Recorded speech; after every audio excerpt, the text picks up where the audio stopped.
32 de la Ley Orgánica para la Protección de Niñas, Niños y Adolescentes, derecho a la integridad personal. Todos los niños, niñas y adolescentes tienen derecho a la integridad personal. Este derecho comprende la integridad física, psíquica y moral. Parágrafo primero. Los niños, niñas y adolescentes no pueden ser sometidos a torturas, ni a otras penas o tratos crueles, inhumanos o degradantes. Parágrafo segundo.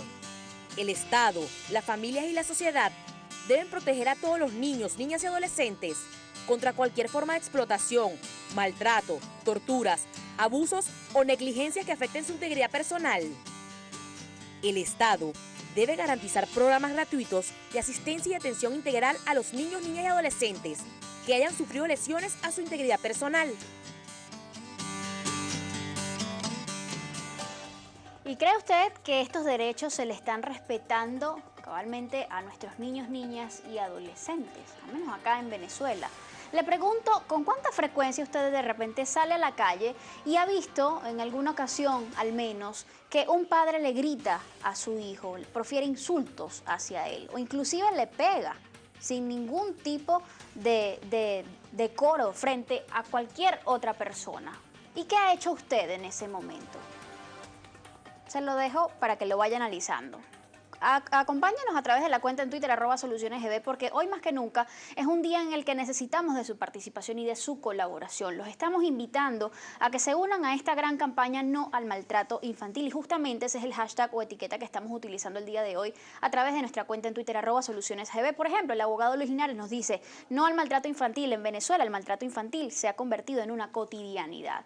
Y justamente para debatir este tema nos acompañan el día de hoy Fernando Pereira, coordinador general de SECODAP, que es el Centro Comunitario de Aprendizaje y además una institución que durante muchos años ya se ha abocado a la defensa de los derechos de niñas, niñas y adolescentes en nuestro país. Y está en compañía de Abel Saraiva, psicólogo y psicoanalista, también integrante o colaborador de esta institución como lo es SECODAP. Bienvenidos a ambos. ¿Existe algún tipo de justificación para el maltrato infantil, por pequeño que esté fuera, Fernando?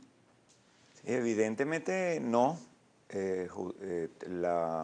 La humanidad está celebrando, como tú dices, mañana en diferentes países, localidades, para poner el foco y llamarnos la atención una vez más sobre este aspecto, ¿no? Y no hay justificación, porque igual no hay justificación para ninguna violencia contra cualquier persona, sea mujer, sea adulto mayor, seas de cualquier tendencia, tengas cualquier forma de ser. Y los niños, las niñas, los adolescentes son seres humanos, son personas. Y pues hay que recordarle a alguna gente que ciertamente lo olvida, que piensa que como son pequeños o porque tú lo tuviste o porque está bajo tu cuidado, tú consideras que puedes hacer con él cosas que no harías con otra persona, ¿verdad? De repente yo no agrediría a alguien aquí que de repente me hiciera un comentario. Si tú me dijeras que no estás de acuerdo con algo que yo estoy diciendo, yo no voy a pararme y gritarte o empujarte. Sin embargo, cuando es un niño el que está involucrado y sobre todo un niño con el que tú tienes relación, pues tú consideras que tú tienes el derecho, ¿verdad? Porque él es pequeño, porque él te tiene que hacer caso, porque tú lo pariste. Tú lo pariste, porque él todavía, para mucha gente, él todavía no es una persona, no es un ciudadano, porque eso es cuando cumplas 18 años, cuando seas grande. Y no es así. Entonces, lo que te hago ahora, lo que pasa ahora, eso se olvida, eso todos pasamos por allí. A mí también me hicieron cosas y mira dónde estoy, ¿no? Entonces, entender y revisarnos todos, que probablemente la violencia está también en nuestra infancia, probablemente a nosotros nos hicieron cosas que nos dolieron, que nos marcaron, pero que hoy en día seguimos y entonces somos nosotros los que lo repetimos, ¿no? ¿Y es esto así? ¿Realmente son cosas que con el pasar de los años se olvidan, se superan a medida que el individuo crece o no? Yo diría definitivamente que no. Creo que todas las experiencias que tenemos en la vida acaban por definirnos, ¿no? Y en especial aquellas que ocurren durante la infancia.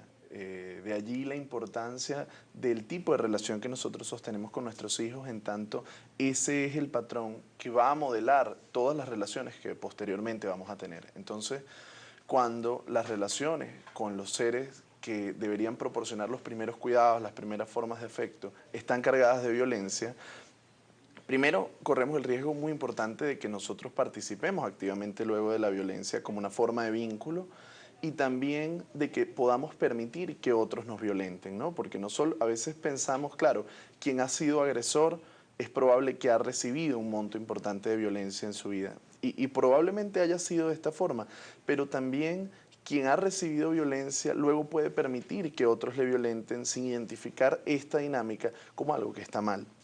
Entonces creo que, en efecto, esto no se olvida.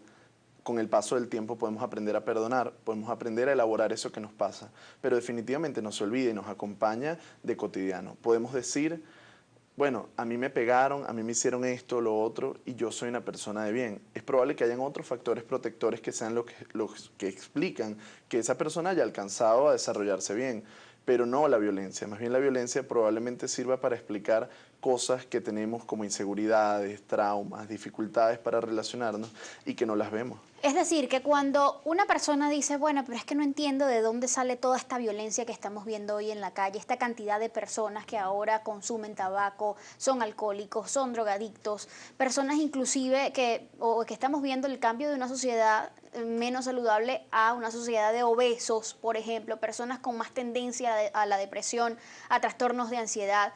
¿Tendríamos en esos casos antes que mirar un poquito más allá y preguntarnos cómo fue la infancia de estos individuos?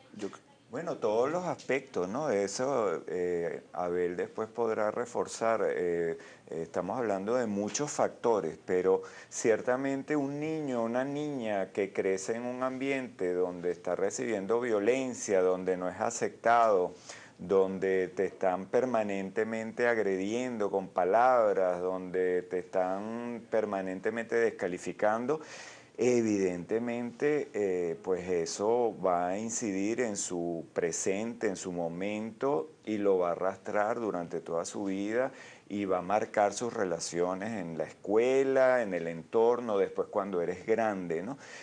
Un aspecto fundamental que tendríamos que llamar la atención justamente en la introducción que hacías para efectos nuestros, maltrato infantil en Venezuela, en la LOGNA está tipificado cualquier comportamiento que afecta la integridad, tal como lo leyeron en el artículo, ¿no? Psicológica, física, deja secuelas, ¿ok? Pero físicamente tiene consecuencias legales, ¿ok? Y probablemente quienes nos están viendo en estos momentos, todos estamos de acuerdo cuando uno va a cualquier comunidad, cualquier taller, de que todos estamos en contra y nos unimos a la campaña de no al maltrato infantil.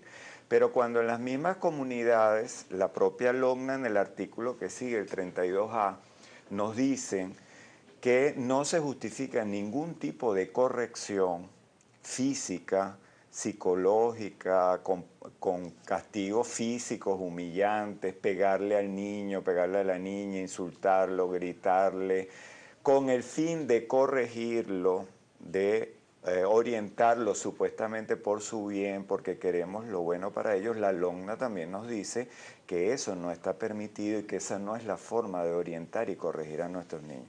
Y hay muchos de nosotros que no estamos de acuerdo con el maltrato, decimos, ya va, esto es otra cosa, ¿no? Entonces, de corregir a los niños, de pegarles, de insultarlos, de gritarlos, supuestamente para que sean personas de bien, la línea es muy delgada y pasamos muy fácilmente de la nalgada a la chola, a la correa, al coscorrón, al empujón, al cable, a la manguera, ¿ok? De la palabra un poco subida de tono empezamos al insulto, al grito, a las descalificaciones. Entonces, la ley nos está diciendo que ni una ni otra, que tenemos que corregir y orientar a nuestros niños con firmeza, pero nunca con violencia. Vamos a poner un ejemplo acá bastante breve, que creo que ya se ha mencionado en otras oportunidades en el programa, pero sirve para que las personas entiendan un poquito acerca de cuán delgada es esa línea entre lo que es maltrato y lo que no es. Por ejemplo, cuando una madre manda al niño a que se ponga de frente mirando el rincón o mirando a la pared durante 10, 15 minutos, ¿eso se considera como maltrato? Algo que se ve mucho en las escuelas, incluso ahora todavía. Una de las cosas que hay que considerar entre la diferencia entre un castigo físico y humillante y el maltrato tiene también que ver con la intensidad. Probablemente un método como eso pensaríamos que es un método inadecuado y también habría que ver el alcance de las secuelas que esto deja en el niño, ¿no? En el caso del maltrato psicológico siempre es más compleja su estimación y de hecho en los procesos judiciales, en este tipo de prácticas es difícil estimar porque no es tan visible como puede serlo un moretón, una lesión física. Ahora, hay que pensar en el alcance y además que hay una diferencia también muy importante que es que el maltrato puede ocurrir con o sin intencionalidad, en el sentido de que no busca per se corregir. El maltrato busca, hay una descarga de violencia que pudo empezar como un fin correctivo y luego se extralimita o sencillamente puede ocurrir por otra razón. El papá llegó molesto a la casa y reacciona de manera hostil y de manera violenta, de forma que lesione al chamo, está en el orden más próximo al maltrato porque su intención no es corregir, un poco con lo que decía Fernando. El castigo físico busca corregir. Ahora, que busque corregir y utilice la violencia significa que es aceptado, para nada. Hay que pensar justamente que esa raya, que puede ser muy delicada, también tiene que ver con el impacto al otro y en una situación como la que tú planteas, hay que empezar por un principio fundamental que tiene que ver con escuchar a ese niño, ver qué está pasando y encontrar la disposición, ¿no? También esa manera en que lo que ocurre nos impacta es fundamental para poder hacer esa estimación. Hay muchísimas preguntas que hacer. Por ejemplo, estamos hablando de el maltrato infantil, algo que es un problema mundial, no solamente es algo que atañe a Venezuela o a los países en vías de desarrollo, no, esto se vive en todo el mundo y cada vez con más frecuencia a pesar de las campañas, que es algo aún todavía más alarmante. Pero ¿cuáles son las consecuencias? ¿Cómo es la vida de un adulto que de niño fue maltratado? De eso vamos a hablar al regreso de esta pausa. Quédense con nosotros y continuamos.